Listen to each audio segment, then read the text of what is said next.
नाज़रीन, फलस्तीनी रेजिस्टेंस ईद उल अजहा के मौके के ऊपर भी भरपूर जंग लड़ रही है क्योंकि गजा पर बमबारी जारी है और इजराइल अग्रेशन करता चला जा रहा है। तो दर्जनों इजरायली फौजी भी हलाक और जख्मी कर दिए हैं। फलस्तीनी रेजिस्टेंस ने पिछले 24 घंटों के अंदर ताजा तरीन जो अटैक्स फलस्तीनी रेजिस्टेंस ने किए हैं, इसराइल को सबसे बड़ा जानी नुकसान जो है इस वक्त उठाना पड़ रहा है और आलमी अदालत के ऊपर सैंक्शन लगी हैं। तो यूरोप के अंदर एक खबर पड़ी हुई है कि अब ये उनकी क्रेडिबिलिटी का सवाल है, उनकी अदालतें हैं, उनके जजेस हैं। तो यूरोप जो है वो आलमी अदालत की सपोर्ट का ऐलान कर रहा है। इसी दरमियान जो ट्रंप और गल्फ स्टेट्स के दरमियान जो इन्वेस्टमेंट्स का ऐलान हुआ, जो प्रोजेक्ट्स का ऐलान हुआ, जो आर्टिफिशियल इंटेलिजेंस का हब बनाने का ऐलान हुआ, वो सारे मंसूबे जो है वो फेल होते हुए नजर आ रहे हैं, वो आगे बढ़ते हुए नजर नहीं आ रहे हैं क्योंकि वो चीजें जुड़ी हुई थी गजा के सीज फायर के साथ, फलस्तीनी रियासत के साथ। तो वो चूंकि सीज फायर नहीं हुआ तो ये जो प्रोजेक्ट्स हैं ये आगे बढ़ते हुए नजर नहीं आ रहे। तो वाज़ेह है कि मिडिल ईस्ट आगे नहीं बढ़ सकता जब तक गजा का सीज फायर ना हो। और यमन के हमले कितने कामयाब हो रहे हैं, नई रिपोर्ट्स जारी हुई हैं कि कैसे जो इजरायली पोर्ट्स हैं वो वीरान हो रही हैं और कामयाबी के साथ यमन ने अपना ब्लॉकेड कायम रखा हुआ है। दूसरी तरफ नाज़रीन, इलोन मस्क और ट्रंप का झगड़ा ये पूरी दुनिया में सबसे बड़ी खबर है क्योंकि इस झगड़े के साथ अमेरिकन के भी मिसाल जुड़े हुए हैं और पूरी दुनिया भी देख रही है कि इस झगड़े की डायरेक्शन क्या होती है क्योंकि इलोन मस्क वो शख्सियत है कि दुनिया की कई गवर्नमेंट्स के साथ उसकी कंपनीज के भी मुआहदे हैं और फिर अमेरिका की गवर्नमेंट के जो मुआहदे हैं मुख्तलिफ ममालिक के साथ, उसमें इलोन मस्क की कंपनीज भी शामिल हैं। तो दुनिया देख रही है कि इसका नतीजा क्या निकलता है। और ट्रंप का जो करीबी तरीन सर्कल है उसने कह दिया है कि इलोन मस्क को डिपोर्ट किया जाए और इलोन मस्क की जो कंपनीज है उसको जब्त कर लिया जाए। ट्रंप एग्जीक्यूटिव ऑर्डर पास करे फौरी और इलोन मस्क चूंकि एक इमिग्रेंट है तो इसको डिपोर्ट कर दिया जाए और जो इसकी कंपनीज है उसको हुकूमती तहवील के अंदर ले लिया जाए, उसको जो है वो जब्त कर लिया जाए। इलोन मस्क के पास इस वक्त सबसे बड़ा जो हथियार है वो स्टारलिंक है। यूक्रेन जंग देखें, उसके ऊपर वेस्ट के मुस्तकबिल का फैसला होना है, नेटो के मुस्तकबिल का फैसला होना है। तो स्टारलिंक इलोन मस्क के पास बहुत बड़ा हथियार है। अगर स्टारलिंक निकाल लेता है इलोन मस्क तो फिर यूक्रेन की जंग जारी नहीं रह सकती। यानी असलहा अगर अमेरिका ने रोका तो असलहा उसने यूरोप ने देना शुरू कर दिया, लेकिन स्टारलिंक का कोई मुतबादल नहीं है। जितना बड़ा इंफ्रास्ट्रक्चर है उसको फौरी तौर पर रिप्लेस नहीं किया जा सकता। फ्रांस की कुछ कंपनीज है वो स्टारलिंक की तरह का एक इंटरनेट बना रही हैं, लेकिन वो बना रही हैं और फिर उसको इंस्टॉल करने में भी टाइम लगेगा उस लेवल का इंफ्रास्ट्रक्चर, तो वो जंग चल ही नहीं सकती है। तो ये उसके पास बहुत बड़ा हथियार है और इस वक्त एक लंबी जंग की तैयारी की जा रही है दोनों तरफ से। इलोन मस्क भी लंबी जंग की तैयारी कर रहा है, ट्रंप और उसका जो करीबी सर्कल है वो भी एक लंबी जंग की तैयारी कर रहा है। तो एक तरफ दुनिया का ताकतवर तरीन शख्स है, दूसरी तरफ दुनिया का अमीर तरीन शख्स है। इनका आपस में पड़ गया है पेचा और दोनों सबसे ज्यादा एक दूसरे के करीब थे, सब ज्यादा एक दूसरे को ट्रस्ट कर रहे थे। और दरमियान में रशिया ने क्या कहा है? रशिया ने कहा है कि हम सियासी पनाह देने के लिए इलोन मस्क को तैयार हैं। इधर से डिपोर्ट करने की बात हुई है ना, तो रशिया ने कहा है कि हम सियासी पनाह देने के लिए तैयार हैं। हो सकता है चाइना भी ये कह दे, ठीक है ना, क्योंकि चाइना जो है वो लाइक करता है इलोन मस्क को और इलोन मस्क की वो कंपनी है यानी अमेरिकन कंपनी जिसको चाइना ने अलाउ किया हुआ है कि वो अपनी गाड़ियां वहां पर आकर बेचे और बहुत सारी और भी छूट जो है वो इलोन मस्क को दी हुई है। तो चाइना भी इलोन मस्क को पसंद करता है, पूरी दुनिया की गवर्नमेंट्स पसंद करती हैं क्योंकि जो कंपनीज उसके पास हैं वो इस वक्त दुनिया में किसी के पास नहीं है। तो एक लंबी जंग की तैयारी वहां पर हो रही है। अमेरिकन अंपायर के लिए ये लड़ाई काफी डैमेजिंग साबित होगी। खुद ट्रंप इंतजामिया को भी ये बहुत ज्यादा डैमेज करने वाली है और उधर रशिया के बड़े स्केल के ऊपर हमले जब मुसलसल जारी हैं। कल से हमलों का आगाज हुआ लेकिन वो जो रिटेलिएशन है उसका सिलसिला अभी तक जारी और बड़े खौफनाक अटैक्स हो रहे हैं और कैपिटल को निशाना बनाया जा रहा है और आप कह लें कि पूरा यूक्रेन जो है वो इस वक्त धमाकों की जद के अंदर है। आगाज हम करते हैं गजा से और फिलिस्तीनी रेजिस्टेंस एक ऐसे वक्त में भी लड़ रही है जब 20 महीने हो चुके हैं, जब गजा वो इलाका बन चुका है जिसमें सबसे ज्यादा बॉम्बिंग की गई है in recent time. World war के बाद सबसे ज्यादा अगर किसी एक छोटे से एरिया में बॉम्बिंग की गई है तो वो गजा है। अगर हालिया इंसानी तारीख की जंगों में सबसे ज्यादा किसी जंग के अंदर अगर बच्चे जानों से गए हैं तो वो गजा है। और एक ऐसे वक्त में भी फलस्तीनी रेजिस्टेंस लड़ रही है जब कोई साइन नहीं है कि कोई इस्लामी मुल्क जो है वो इसराइल के ऊपर हमला करेगा। इसका दूर दूर तक कोई साइन नहीं है और इस चीज का भी फिलहाल कोई साइन नहीं है कि बहुत जल्द कोई आने वाले चंद दिनों के अंदर सीज फायर होने वाला है। इसका भी कोई साइन फिलहाल नजर नहीं आ रहा। तो इस सब के बावजूद बमबारी हो रही है तो फलस्तीनी रेजिस्टेंस अभी भी लड़ रही है। Palestine resistance fights on, Israel confirms elite troop killed, elite troop जो है वो मारे गए हैं। और दो जो बड़े वाकयात हुए खान यूनस और जबालिया के अंदर, इसने इसराइल को हिला के रख दिया है। इसमें 17 इजरायली फौजी जो है वो जख्मी हुए, 17 इजरायली फौजी जख्मी हुए और 4 इजरायली फौजी जो है वो मारे गए हैं। ये इजरायली आर्मी की कंफर्मेशन है, ये उनके कंफर्म करदा नंबर्स है। नंबर्स इससे ज्यादा भी हो सकते हैं, इससे 2 गुना भी हो सकते हैं, क्योंकि इजरायली आर्मी कभी भी अपने एग्जैक्ट नंबर्स नहीं बताती। फिर अब आप देखें कि इजरायली आर्मी के साथ साथ दाइश भी लड़ रही है, तो जो दाइश के लोग मारे जा रहे हैं वो तो काउंट में नहीं आ रहे, उनको तो ये चुपके से दफना देते हैं। और बहुत सारे दीगर मर्सनरीज जो हैं, जो अफ्रीका से आए हुए हैं या बाकी जगहों से जो मर्सनरीज हैं, जो रिकॉर्ड में नहीं हैं, उनको भी ये इसी तरह खुफिया तरीके से दफना देते हैं। तो नंबर्स इससे ज्यादा हो सकते हैं और आर्मी के नंबर्स भी इससे ज्यादा हो सकते हैं, लेकिन ये बहुत बड़े नंबर है जितने उन्होंने खुद मान लिए। 4 फौजी मारे गए, 17 इजरायली फौजी जो वो जख्मी हैं। और इजराइल एक तो इन हलाकतों की वजह से हिला हुआ है और दूसरा एक और वजह से हिला हुआ है कि खान यूनस के अंदर जो वाकया हुआ है जिसमें बिल्डिंग कोलैप्स हुई है, उसकी जो रिपोर्ट सामने आ रही है उसके मुताबिक इजराइल ने अपनी जो इंजीनियरिंग फोर्स है उसको वहां पर भेजा और कई घंटे जो है वो इजरायली आर्मी ने उसको पूरी तरह से सर्च आउट किया टेक्नोलॉजी के जरिए, अपनी एक्सपर्टीज के जरिए, कि क्या ये बूबी ट्रैप तो नहीं है, क्या यहां पर कोई एक्सप्लोसिव्स तो नहीं लगे हुए। तो तसल्ली होने के बाद इजरायली फौज जब अंदर दाखिल हुई है। इजराइल में इसलिए ज्यादा एक खौफ है कि अगर हमारी सारी टेक्नोलॉजी और हमारी सारी एक्सपर्टीज ये तलाश नहीं कर सकी कि ये बिल्डिंग बूबी ट्रैप है या नहीं है, तो हमास कौन सी ऐसी तकनीक इस्तेमाल कर रही है कि जो हमें नहीं पता, हम उसको सर्च आउट नहीं कर पा रहे। तो इस वजह से भी वो हिले हुए हैं। और हेडलाइंस देखिए, 4 Israeli soldiers killed and 17 injured in clashes in Khan Younis and Jabalia. और फॉर्मर इजरायली प्राइम मिनिस्टर ने कहा है कि जंग जो है वो रुक जानी चाहिए। In the Khan Younis incident, Israeli media, the army carried out the necessary measures to ensure that the building was not booby trapped but did not discover the matter. Israeli army ने पूरी तरह से इस चीज को ensure करने की कोशिश की कि क्या ये कहीं बूबी ट्रैप तो नहीं है, और अपनी तरफ से उसने तसल्ली हो जाने के बाद वो फौज दाखिल हुई, लेकिन वो फिर भी बूबी ट्रैप थी और वो कोलैप्स हो गई उनके ऊपर। Former Israeli prime minister, we must end the war and return all the captives. It is clear that there is no possibility that the military operation will save the lives of the captives. तो ये farmer Israeli prime minister है, तो अंदर से बहरहाल एक analysis भी आप इसको देख सकते हैं और एक प्रेशर भी देख सकते हैं। एनालिसिस तो कम से कम इसको आप देख सकते हैं कि उनके अपने हाई ऑफिशियल्स इसमें कोई फतह नहीं देखते हैं। अच्छा, दूसरी बात यह है कि जब ट्रंप यहां पर दौरा कर रहा था और billions and billions of dollars and trillions of dollars जब इन्वेस्ट हो रहे थे और कहा जा रहा था कि ये आर्टिफिशियल सेंटर का हब बनेगा, ये फला होगा, तो हमने आपको बताया था कि ये सिर्फ हवा के अंदर बातें हैं, ना ही इन्वेस्टमेंट्स इन कैश है, ये अगले आने वाले सालों के अंदर होना है। दूसरा यह है कि अगर फिलिस्तीन का मसला हल नहीं होता और गजा पर ऑक्यूपेशन का मतलब तो होगा पॉइंट ऑफ नो रिटर्न, तो फिर ये भूल जाएं कि यहां पर कोई मंसूबे आगे बढ़ सकते हैं या मिडिल ईस्ट आगे बढ़ सकता है। तो आज उसकी रिपोर्ट भी सामने आ गई है। और जो अमेरिका ने प्लान किया था कि यूएई या बाकी सऊदी अरेबिया में भी और खासकर यूएई के अंदर आर्टिफिशियल इंटेलिजेंस के सबसे बड़े डाटा सेंटर्स बनाए जाएंगे, सबसे बड़ा इंफ्रास्ट्रक्चर जब यहां पर लगाया जाएगा, वो बस हवा के अंदर ही समझे।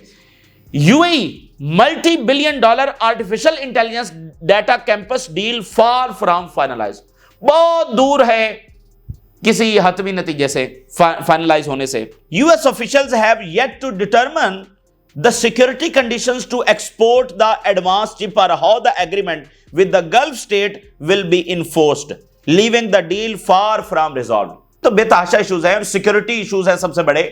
एक ऐसा खिता जो मुसलसल जंग की लिपेट के अंदर है और ईरान जंग का भी खतरा है और गजा से जो लावा फूटेगा वो कितने मुल्कों को ड्रैग कर लेगा, तो सिक्योरिटी कंसर्न्स हैं, दिगर कंसर्न्स हैं। तो ये जो डील है ये फार फ्रॉम रिजॉल्व है, ये आज की रिपोर्ट में उन्होंने खुद साबित कर दिया। तो बहुत सारी गवर्नमेंट्स, उनका मुस्तकबिल गजा के सीज़फायर के साथ जुड़ा हुआ है और मिडिल ईस्ट का मुस्तकबिल गजा के सीज़फायर और आगे फिलिस्तीनी हुकूक के साथ जुड़ा हुआ है। अगर फिलिस्तीनियों को उनके राइट्स नहीं मिले, ये जंग चलती रहेगी और मिडिल ईस्ट आगे नहीं बढ़ सकेगा। जो ये प्लान कर रहे हैं ये इस तरह आगे हो नहीं सकता है। अच्छा, यमन जो है वो इस वक्त is the only entity outside Palestine के जो मिलिटरीली लड़ रही है। अगर मिलिटरीली तो अभी कोई भी इंगेज नहीं कर रहा इसराइल से, तो यमन के हवाले से नई रिपोर्ट में बताया गया है कि कैसे उन्होंने कामयाबी के साथ इलाद को मुकम्मल वीरान करके रखा हुआ है। Yemeni armed forces operations forced 80% plunge in Eilat port revenues in 2024। मुकम्मल तौर पर उन्होंने वीरान करके रख दिया। तो यमन ने कोई यहां पर स्टंट नहीं खेला है, बल्कि जो उन्होंने अनाउंस किया वो करके दिखाया है। जो अमेरिकी सेक्रेटरी ऑफ डिफेंस है उसने एक और धमकी ईरान को लगाई है।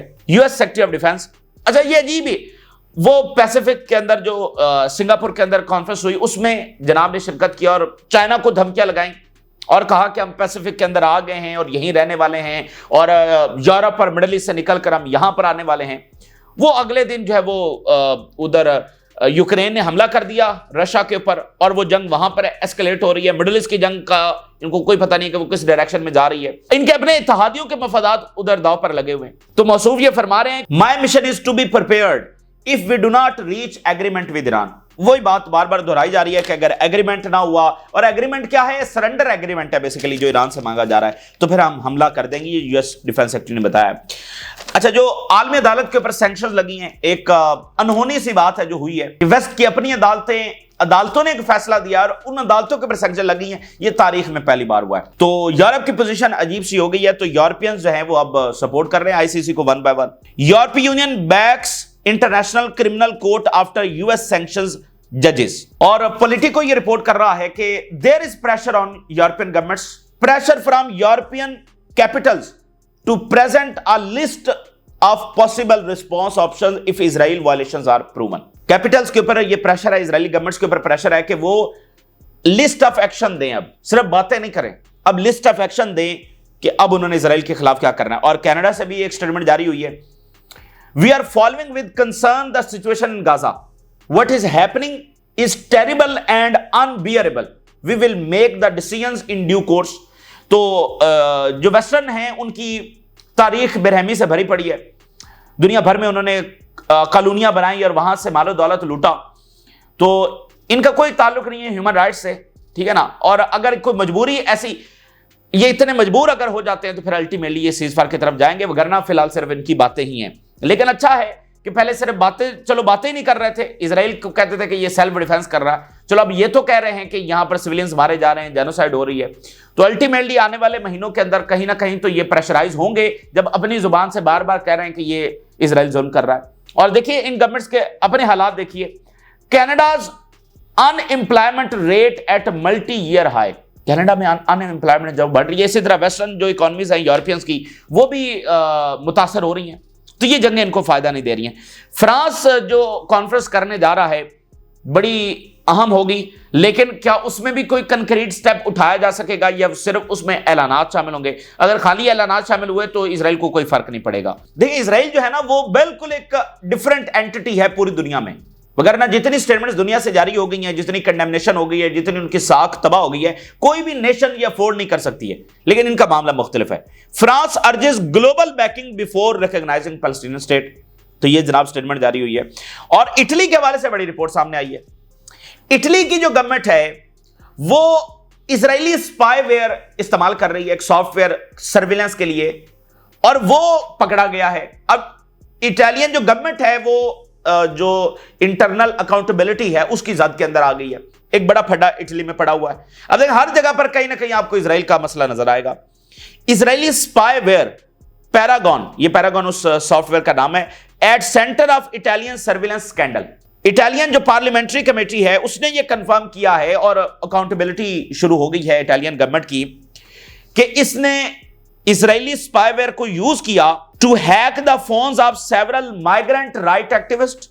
The list of the potential targets including civil society को टारगेट किया, उनकी सर्विलेंस की। इटालियन इन्वेस्टिगेटिव जर्नलिस्ट जो हैं उनको सर्विलेंस करते रहे। Who had exposed ties with prime minister Giorgia Meloni party and new fascist movement. ये राइट विंग की गवर्नमेंट है ना मेलोनी की, तो इसका और न्यू फासिस्ट जो पार्टी है उसके साथ खुफिया ताल्लुकात, उसको जिस जर्नलिस्ट ने एक्सपोज किया था उसकी सर्विलेंस होती रही। और फिर नाज़रीन एक अचानक से एक और काम हुआ, इजराइल ने जो सर्विसेज दी थी वो अचानक से वापस ले ली। उस पर इटालियन जो प्राइम मिनिस्टर है वो गुस्से में आ गई और उसने नेतन्याहू को कॉल की कि तुमने क्या किया। Diplomatic fall out, Italy contacts Israel. Italian officials were so outraged Paragon moved to back their access to spyware that Italy's Prime Minister Giorgia Meloni contacted Israeli Prime Minister Netanyahu for clarification. तो ये एक फड्डा वहां पर पड़ा हुआ है। Italian government जो है वो इंटरनल अकाउंटेबिलिटी का शिकार है और दरमियान में इसराइल का मामला है और इसराइल ने वो जो एक्सेस है वो वापस ले ली है। तो इस तरह से ये गवर्नमेंट जो है ना इसराइल के साथ कोई डिफेंस मुआहदा कर रहा है, कोई कुछ कर रहा है। अच्छा, एक अब नया फिनोमेना देखने को मिल रहा है।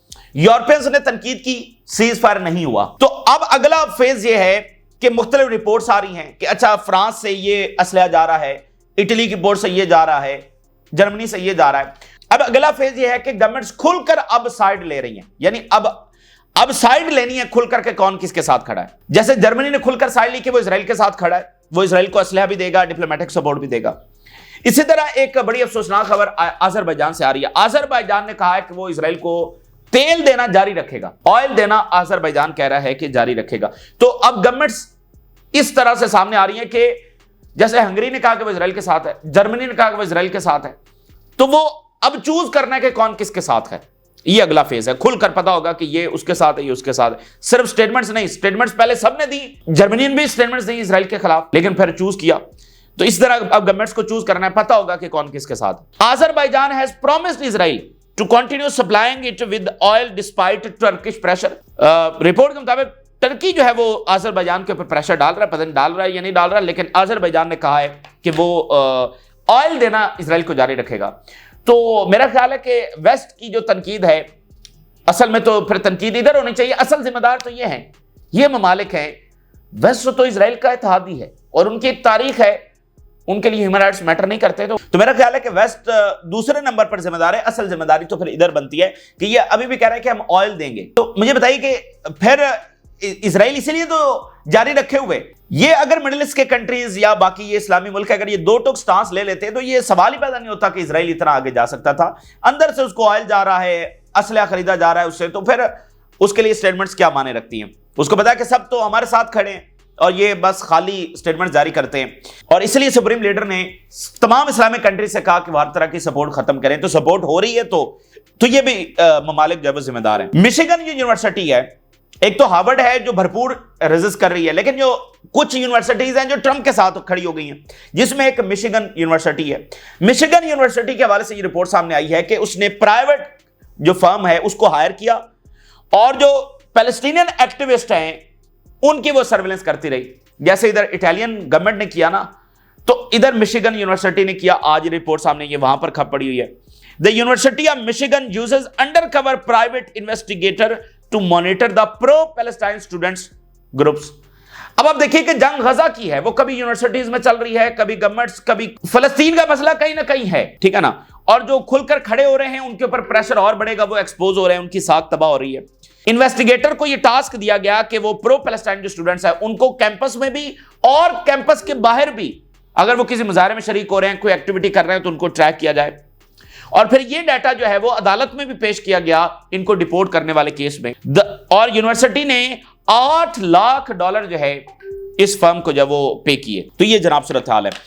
अब अगर हम इलोन मस्क और ट्रंप के फड्डे की बात करें तो ये क्या, देखिए फड्डे तो होते रहते हैं, लेकिन ये इस तरह का फड्डा नहीं है कि ये सिर्फ जाती मामला है। इसके अंदर अमेरिकन के भी मफादात जुड़े हुए हैं और दुनिया भी देख रही है, क्योंकि दुनिया भी इससे असरअंदाज हो सकती है। और अगर ट्रंप गवर्नमेंट वीक हो जाती है तो फिर भी असर पड़ेगा। अच्छा, बहरहाल इस वक्त यह है कि लंबी जंग और जिसको कहता है ना कि ओपनली खुली जंग दोनों की तरफ से, उसमें कोई लिहाज नहीं है, ठीक है ना। इलोन मस्क ने भी खुलकर कह दिया कि यह एप्स्टीन फाइल है और उधर से भी सख्त, यानी खुली जंग जब इस वक्त शुरू हो चुकी है। और ट्रंप का जो करीबी तरीन सर्कल है उसने कहा कि इसको डिपोर्ट करो, इसकी कंपनी जो है वो कब्जे में लो। इससे बड़ी बात क्या हो सकती है। ट्रंप ने कहा कि इसको इंपीच करो। और ट्रंप ने कुछ देर पहले यह भी ऐलान किया कि वो रिव्यू कर रहा है कि जो गवर्नमेंट कॉन्ट्रैक्ट्स है इलोन मस्क के साथ, और फिर वहां पर भी चूज करना पड़ रहा है, यानी लड़ाई हो गई है और अब चूज करना है सबको कि कौन किसकी साइड पर खड़ा होगा। इस तरह की लड़ाई वहां पर हो गई है। जो टेक जायंट्स हैं, सारी टेक कंपनीज हैं, उनके सरबराहान ने एक एक करके ऐलान कर दिया कि वो ट्रंप के साथ हैं। जो ट्रंप इंतजामिया है उसमें भी सबको बयान जारी करने पड़ रहे हैं कि वो अपनी लॉयल्टी शो करें, तो वो भी एक एक करके ट्रंप के साथ बता रहे हैं। जेडी वैंस ने भी कहा, बाकी भी कि हम जो है वो ट्रंप के साथ, जाहिर बात है ट्रंप के साथ ही खड़े होना है। और जो टेक जायंट्स है उनकी एक जारी बात है, मार्केट में जेलसी होती है। वैसे भी इलोन मस्क के ऊपर सारे तपे हुए थे कि इसको ज्यादा ट्रंप करीब क्यों कर रहा है, तो वो एक मार्केट जेलसी में वो तो डेफिनेटली वो उधर खड़े हो रहे हैं। तो दरमियान में कुछ ऐसे भी लोग हैं जो रिजॉल्व करवाने की कोशिश कर रहे हैं। एक कॉल भी ऑफर हुई दोनों को कि आपस में कॉल पर बात करें, मामला को ठंडा करें, लेकिन इनकार कर दिया गया ट्रंप की जानिब से भी। और अब ये रिजॉल्व हो नहीं सकता। ज्यादा से ज्यादा अगर बहुत इसमें कोई कामयाबी हुई तो ये होगा कि दोनों खामोश हो जाएंगे, लेकिन वो पहले वाला मामला अब चल नहीं सकता। इलोन मस्क के फादर ने ये कहा कि उसने अपने बेटे को कहा कि वो फौरी तौर पर ट्रंप के साथ झगड़ा खत्म करे। इस बात को भी 12-14 घंटे गुजर गए, लेकिन ये मामला खत्म नहीं हो रहा बल्कि आगे बढ़ रहा है। न्यूयॉर्क टाइम ये लिख रहा है, Trump's advisers are preparing for a potentially long term war against Musk in which both side allies in technology and politics will be forced to choose sides। ये अमेरिका के अंदर बहुत बड़ी जंग छिड़ने जा रही है और ये न्यूयॉर्क टाइम लिख रहा है। देखें, एक तरफ ताकतवर तरीन शख्स है, एक तरफ अमीर तरीन शख्स है। इलोन मस्क का कितना इन्फ्लुएंस है, तो वो अगर ट्रंप इंतजामिया के खिलाफ उतर गया है तो वो भी बहुत सारा नुकसान पहुंचा सकता है। अब जरा नोट करें कि एक लंबी जंग जिसमें हर एक को साइड चूज करनी होगी, दरमियान में न्यूट्रल कोई नहीं होने वाला। टेक जायंट्स भी बताएंगे, सिलिकॉन वैली वाले भी बताएंगे कि वो ट्रंप के साथ है, ये इलोन मस्क के साथ है, और बाकी सारे भी बताएंगे कि वो किसके साथ, मतलब साइड चूज करनी। ये तो अमेरिका के लिए बहुत डैमेजिंग है। और फिर देखिए, SpaceX should be seized by the US government before midnight. अभी के अभी इसकी जो कंपनी है उसको सीज कर लिया जाए। ये ट्रंप का करीबी तरीन बंदा जो है वो कह रहा है। President Trump should act immediately if Elon Musk threaten to pull a major program from SpaceX. Trump should sign an executive order tonight under the Defense Production Act. SpaceX should be seized by the US government before midnight। और Russia ने पहले कहा कि इनका जाती मामला है, फिर रशिया ने कहा कि हम सियासी पनाह देने के लिए तैयार हैं इलोन मस्क को, ठीक है, और ये बड़ी बात है। और उन्होंने कहा कि इलोन मस्क हमारे पास आ सकते हैं, हो सकता है चाइना भी ये अनाउंस कर दे। और उधर रशिया जो है वो भरपूर हमले जारी रखे हुए, कैपिटल के ऊपर, थर्मल प्लांट्स के ऊपर हमले हुए हैं और बड़े खौफनाक धमाके वहां पर हो रहे हैं। पूरा यूक्रेन जो है वो गूंज रहा है और अब नेटो को समझ नहीं आ रही कि वो मजीद क्या करें। रशिया जो है वो तो आगे बढ़ता चला जा रहा है और इस हमले से उसने ये वाजे किया है कि वो एक स्ट्रेटेजिक डिफीट देना चाहता है नेटो को। यूक्रेन पर मुकम्मल कंट्रोल, एक स्ट्रेटेजिक डिफीट होगी नेटो को। तो उन्होंने अपनी जंग यूक्रेन ही के अंदर फिलहाल जारी रखी है और उनकी फोर्सेस आगे बढ़ रही हैं। अब ये भी इधर से तैयारी कर रहे हैं कि अपनी फौजें यूक्रेन में भेजी जाएं, क्योंकि अगर सारा यूक्रेन इनके हाथ से निकल गया तो फिर इनके लिए बड़ा मसला होने वाला है। तो यहां पर भी तैयारी चल रही है, लेकिन वो बहुत बड़ी हिम्मत वाली बात होगी अगर ये भेजेंगे, क्योंकि इनको पता है कि वो एक आलमी जंग का आगाज हो सकता है और आलमी जंगें यूरोप ने लड़ी हैं, उनको पता है कि इसका नतीजा क्या निकलेगा। तो ये इस वक्त की ताजा तरीन सूरत हाल है जो आपके साथ शेयर किया। आपने राय जरूर आगाह करें। इजाजत दीजिए, अल्लाह हाफिज।